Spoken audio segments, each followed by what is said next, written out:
itu yang harusnya kita seorang guru itu menjadi seorang manajer, bukan menjadi seorang penghukum. Dan sekarang kita ini rata-rata ya mau tidak mau kita dibilang penghukum gitu ya.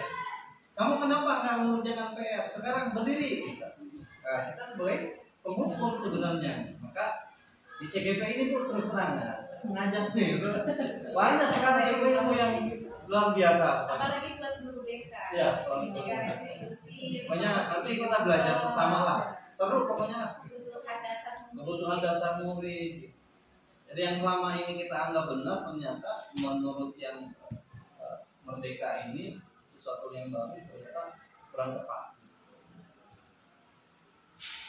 Satu lagi contoh kemarin waktu elaborasi ada pemateri narasumber menyampaikan kita itu memberi pujian berlebihan kepada satu anak di kelas itu justru tidak baik. Oh contoh tuh misalkan Amin, wah dia bagus, dia itu sebenarnya nggak boleh gitu berlebihan memuji anak di dalam satu kelas itu nanti akan ada rasa kesenjangan kemudian pokoknya anak berbeda. Kemudian yang ketiga di sekolah kita mengutamakan satu kebersamaan dan kepedulian terhadap sesama siswa yang berkarakter. Alhamdulillah kita sudah ada program Jumat dari literasi, ada Jumat ceria, ada 3 ya, literasi, ceria dan rohani.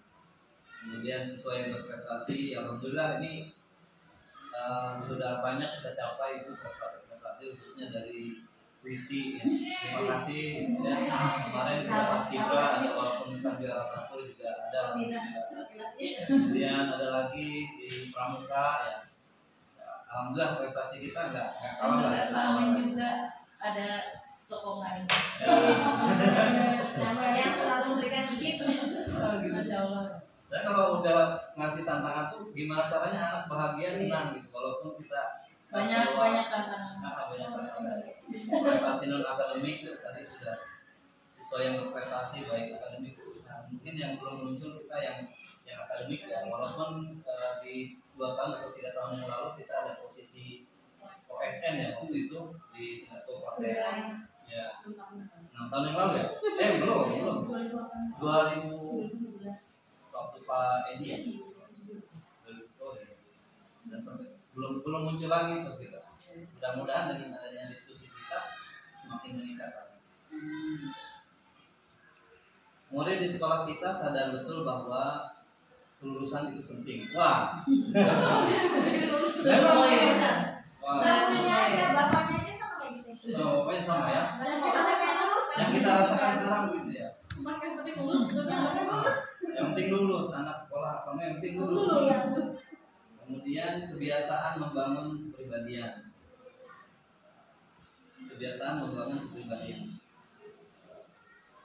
Kurang jelas juga ya.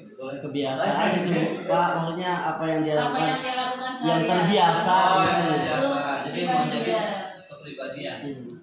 Kalau dia biasa bangun siang ya itu kepribadian. Nah, itulah yang mungkin begitu ya. Betul maksud saya.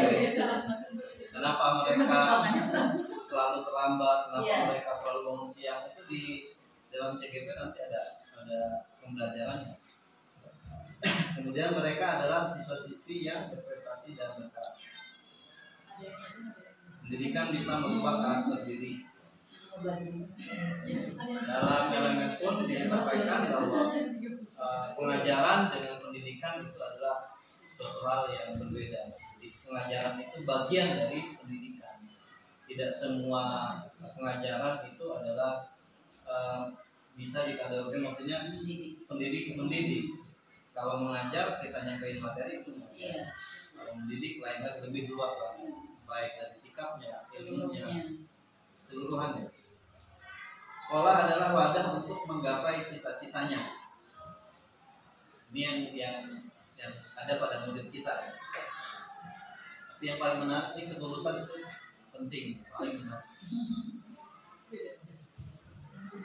Dan kelima, kita warga sekolah ini yakin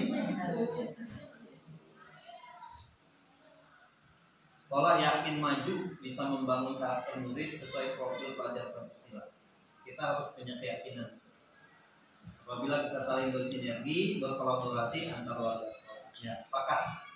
Kalau kita kerja masing-masing nggak bisa maju, nggak bisa. Kita punya dana, apalagi nggak punya dana. Bapak sudah ya. Sepertinya itu Nah, gitu. contoh yang sering kita alami. Kemudian Bapak siswa ya Pak. mampu menjadi lebih baik dengan cara belajar dan berusaha. Cara belajar, alhamdulillah kita kelas 7 kemarin sudah ada diagnostik, apa namanya, asesmen diagnostik. Ya, alhamdulillah kita sudah lakukan. Kemudian berproses dalam belajar dan bersosialisasi, artinya berkolaborasi. Kemudian merubah hal negatif dari siswa ke hal positif, dari hal-hal kecil